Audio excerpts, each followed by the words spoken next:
ঈদের মাঠকে বাসর ঘর করে সাজানো হারাম। ঈদের মাঠ মেহরাব তৈরি করা হারাম। ঈদের মাঠে মিম্বার তৈরি করা হারাম, বিদাত। ঈদের মাঠে বাঁশ দিয়ে সাজানো বাসর ঘর করা, 3-4 বার সালাতের জন্য ঢাকার সেই জাতীয় ঈদগাহের মধ্যে, এগুলো সব কাবিরা গুনাহ। খুবই মর্মাহত একটি বিষয় নিয়ে আপনাদের সম্মুখে উপস্থিত হয়েছে। আব্দুর রাজ্জাক বিন ইউসুফ নামক একজন ব্যক্তি, যিনি ইসলামের একজন বক্তা পরিচয় দিয়ে মাঠে ময়দানে ঘরে বসে বিভিন্ন এই ভিডিওর পর্দায় এসে মাঝে মধ্যে এমন কিছু মিথ্যাচার করেন যেগুলোর সাথে কোরআন এবং হাদিসের কোনো সম্পর্ক নেই, অথচ তিনি আহলে হাদিসের বড় একজন ইসলামিক স্কলার দাবি করেন। তিনি সদ্য একটি ভিডিও দিয়েছেন যেটাতে তিনি বলেছেন ঈদগাহের জন্য মাঠ সাজানো এগুলো জায়েজ নাই, হারাম, এবং সেখানে বাসরঘর করা, তারপরে এটাকে সাজানো বাসরঘরের সাথে তিনি সামঞ্জস্য করেছেন। তাহলে এইভাবে হাস্যকর প্রায় সময় তিনি এক এক বক্তব্য দেন যেগুলোর সাথে কোরআন এবং হাদিসের কোনো মিল নেই। এগুলো কী জন্য বলেন, কেন বলেন, আমাদের বোধগম্য নয়। আমি ওনাকে বলবো এই ধরনের আগামীতে এ ধরনের কোনো হাস্যকর বা এ ধরনের কোরআন সুন্নাহ বিরোধী কোনো বক্তব্য না দিয়ে তিনি কোরআন সুন্নাহর পক্ষে কথা বলে যেন জাতিকে একটি সুপথ দেখান, আমি সেই আহ্বান তার প্রতি রাখলাম। ঈদগাহের মাঠ সাজানো, এটা কোরআন সুন্নাহ আসলে কি বলে?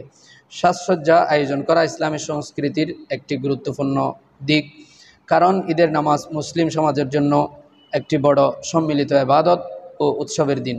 যদিও ঈদগাহ সাজানোর বিষয়টি সরাসরি শরীয়তের কোনো ফরজ বা ওয়াজিব হুকুম নয়, তবুও কিছু সুন্নত ও আদব রয়েছে যা অনুসরণ করে ঈদগাহের মাঠকে সুন্দর ও উপযুক্তভাবে প্রস্তুত করা যায়।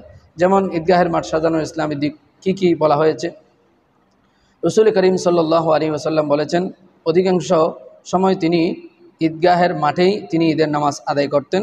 একেবারে একান্ত কোনো জরুরি কারণ ব্যতীত তিনি মসজিদে ঈদের নামাজ আদায় করতেন না, মাঠের মধ্যে আদায় করতেন।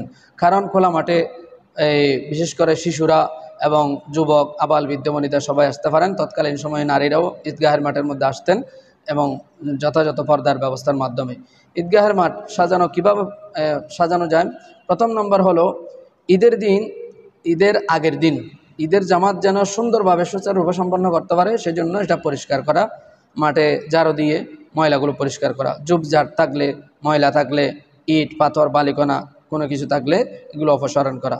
জায়নামাজ বা চট বিছানো, ঈদগাহে নামাজের জন্য পর্যাপ্ত পরিমাণ জায়নামাজ কিংবা চট বিছানো অথবা এই ধরনের কোনো কিছু যা নামাজ পড়তে সুবিধা হয়, এই ধরনের কোনো কিছু বিছিয়ে দেওয়া। প্রয়োজনে বৃষ্টির ঝুঁকি থাকলে তার উপরে পলিথিন বা কোনো ছাউনির ব্যবস্থা করা।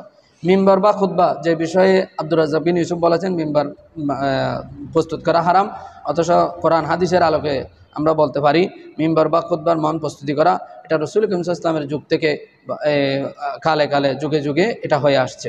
খতিব বা ইমাম যেখানে দাঁড়িয়ে খুতবা দিতে পারেন এমন একটি উঁচু মঞ্চ অথবা মিম্বর বানানো, এটা সুন্নাহ পদ্ধতি। মাইক্রো সাউন্ড সিস্টেম নিশ্চিত করা উচিত যাতে সবাই শুনতে পারে। প্রবেশপথে ও সাজসজ্জা করা, প্রবেশপথ বাঁশ, ফুল, পতাকা বা বিভিন্ন কিছু দিয়ে আপনি হালকা শোভা বর্ধন করতে পারেন। যেমন ইসলামিক ক্যালিগ্রাফি বা কোরআন শরীফের আয়াত দিয়ে স্বাগতম জানাতে পারেন, আহলান ওয়া সাহলান এভাবে বলতে পারেন, অথবা বাংলায় বললে ঈদ মোবারক ব্যানার ব্যবহার করে চিত্র আপনি দিতে পারেন ঈদগাহের রাস্তায় আসা যাওয়ার পথে। জরুরি সেবা, উযু, পানির ব্যবস্থা রাখা যদি সম্ভব হয়। মহিলাদের জন্য যদি আপনার শরীয়তের পর্দা লঙ্ঘন না হয় এবং শরীয়ত যথাযথ মেনে চলতে পারেন, তাহলে মহিলাদের জন্য সুযোগ থাকলে আলাদা ব্যবস্থা করো। তবে কিছু সতর্কতা আপনি বলতে পারতেন, কিন্তু আপনি সেটা না বলে সরাসরি ঈদগাহের মাঠ এবং মিম্বর নিয়ে কথা বলেছেন।